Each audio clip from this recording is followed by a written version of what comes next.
Hi, I'm Allison Bueller. I'm author of Rethinking Women's Health, and I received yet another email yesterday from someone who read the blog post on healing from vulvodynia, who said, okay, please help me. How do I get started? And I wanted to break this down on video because I have responded to this exact same email probably once or twice or three times a week for the last year since I put the blog post up. And so I just kind of wanted to put it all in one place on a video. The first thing I want you to know with vulvodynia is you can heal. You can heal.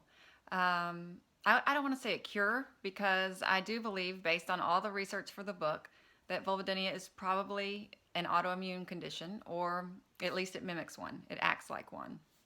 And so you don't cure autoimmune conditions. You mitigate the symptoms and you heal from them.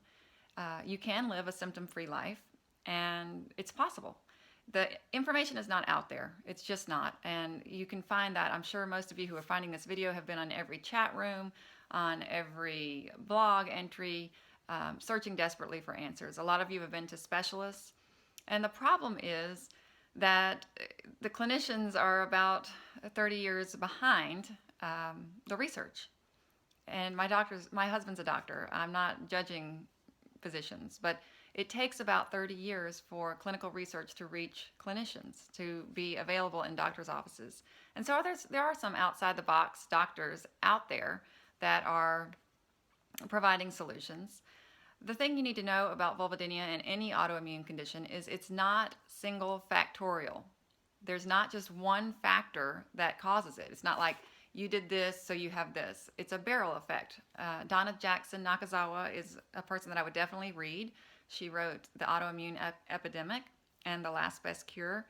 It's a barrel effect, and she talks about this. You have your genes that predispose you to being sensitive in certain ways. You know, it might be that your lungs are sensitive or that your kidneys are sensitive. In our case, it happens to be that our vaginas are sensitive, our vulvas are sensitive areas. And so when you reach the top of your barrel, then the disease or the condition exacerbates and you feel it. So you have your genes that predispose you. Then you have your environmental factors. Those include the things that we use to clean with, our personal care products, and our food. Also things that you use out in the yard and chemicals that we're exposed to. And so you can't avoid all of those, but you can lower your load quite a bit. So the third part is the stress hormone. And the stress hormone, when it comes to inflammation, and inflammation is a big factor in autoimmune diseases, the stress hormone impacts cortisol, and that's huge. And so you have three things. You've got your genes, you've got your environmental factors, and you've got your stress hormone. Well, the good thing is that you can really do something about 2 out of the 3. And in fact, we can do something about 3 out of the 3 based on the new research coming out on epigenetics. You can turn on the good genes and turn off the bad ones. And the way we do that is several steps. The first thing you do is you take out the inflammatory substances that you can. Okay, so the first thing you do is take out everything that's going into your body that you can control. For a lot of us, that starts with food. Everybody's different. There's not a one size fits all solution. Different people react to different foods in various ways. And the only way to know what foods you react to is with an elimination diet. I would have sworn when I started this journey 5 years ago that probiotic foods, fermented foods were the answer because they put a bunch of probiotics, good, beneficial bacteria back into your body.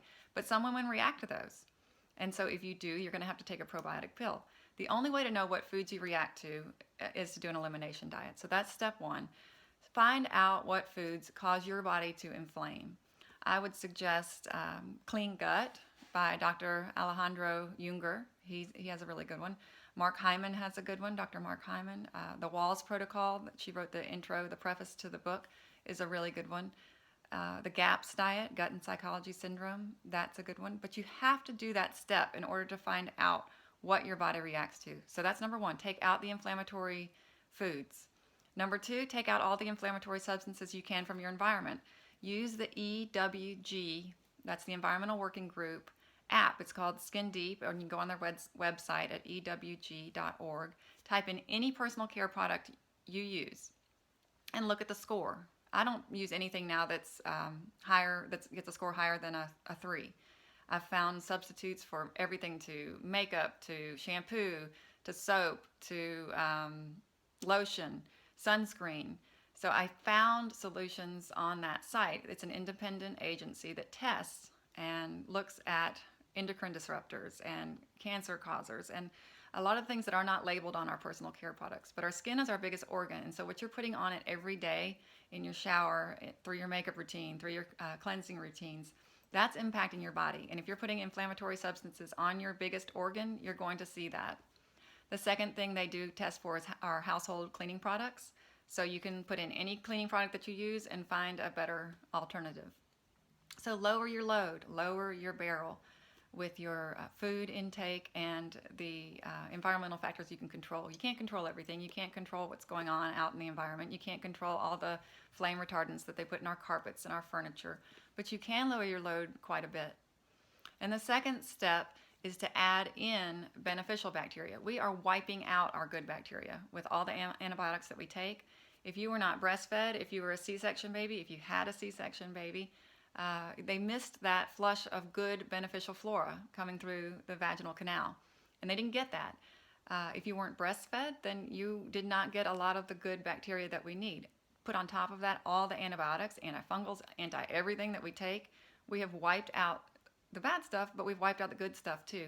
And if we don't put that back into our bodies on a consistent basis, we're going to be out of balance. A lot of people talk about yeast overgrowth and bacterial overgrowth. That happens because we've wiped out the good and not replaced it. And so the bad takes over faster. So you have to get good bacteria into your body. Some people have to take a probiotic pill, but make sure you find a good one. Do your research. Look up people that you trust. I trust Dr. Mark Hyman. I look up on his website and I see what he recommends for probiotic pills. I like to get it through food. Beneficial bacteria grows like crazy. I mean, you could take 10 probiotic pills and not get as much as you could in 1 cup of fermented milk, which is called kefir, Kefir. And you can find that in the grocery store. You can make your own, and it's even more powerful. Kombucha is a fermented black tea that kind of replaces soda. Sauerkraut. Korean cultures eat kimchi every day. Every culture used to eat fermented food on a daily basis before refrigeration. That was how they preserved food. So everybody was getting these beneficial bacteria back into their systems on a regular basis. But since the age of refrigeration in the 1950s, when everybody had refrigeration, we've stopped fermenting foods. We've stopped preserving foods in that way. And so we're really missing a big chunk of regular replenishment of beneficial bacteria into our bodies. So that's step 2. Get them back into your bodies, whether it's through a supplement or through food. And the third step is to really lower your stress hormone. That thing is so powerful. It is so powerful. The impact that cortisol has on our overall health and well-being is really underrated. And every major medical institute in the country now is using mindfulness as a tool to manage chronic pain and to manage chronic stress. Stress causes inflammation, and inflammation causes exacerbation of conditions that either are or mimic autoimmune diseases like Vulvodynia. So those are the 3 things. It doesn't happen overnight. It doesn't happen overnight, but neither did your condition. It probably built up over time until your body said enough. The good thing is it's an alarm system. It is saying something's wrong, pay attention, fix the system, and then the symptoms will go away.